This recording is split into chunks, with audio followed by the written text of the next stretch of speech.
Aksi memalsukan akun My Pertamina kembali terjadi di Sumatera Selatan.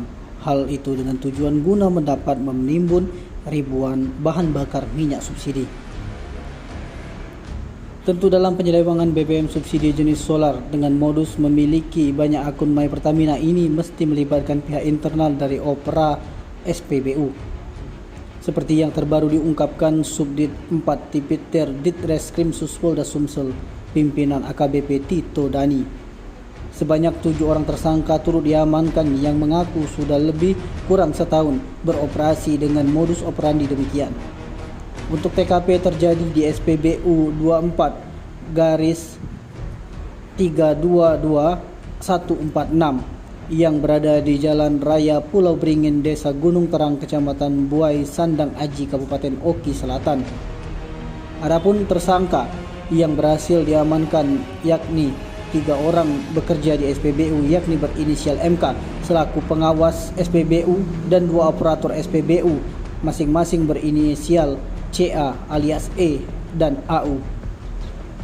Ketiga sopir ini berinisial AR, MH alias PT dan SG serta BD alias MD selaku pemilik mobil sekaligus pemilik usaha Pertamini selaku pemesan solar subsidi ini. Dalam kasus ini yang menarik, modus operandi dari pelaku dapat menggunakan dan memalsukan barcode aplikasi My Pertamina yang semestinya hanya dipergunakan bagi kendaraan yang mendapatkan jatah BBM subsidi dari pemerintah. Wakil Direktur Ditreskrim Suspolda Sumsel AKBP Putu Yuda Prawira mengatakan, jika penyidik dalam mengembangkan penyidikan kasus ini dengan memintai keterangan dari pihak terkait termasuk pemilik SPBU dan Pertamina. Solar subsidi dibeli dengan harga eceran tertinggi yang ditetapkan pemerintah yakni Rp6.800 dan dijual eceran seharga Rp8.000 dengan keuntungan Rp1,200 per liter. Atas perbuatannya, para tersangka dijerat melanggar pasal 54 Undang-Undang Nomor 22 Tahun 2001 tentang migas dan ancaman hukuman pidana penjara paling lama 6 tahun dan denda maksimal Rp60 miliar. Pengakuan dari BD, aksi penyelewengan BBM subsidi ini sudah berjalan 1 tahun terakhir dan hanya mengambil dari SPBU. BD yang merupakan pedagang kelontong sekaligus minyak solar ini mengaku tahu jika tindakan yang dilakukannya melanggar hukum.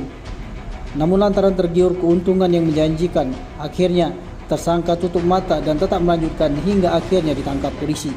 Jadi antara SPBU dan tersangka BD ini sudah berkomunikasi, sudah dalam mereka per hari, kemudian berapa. Tim Liputan Sumsel ABTV melaporkan.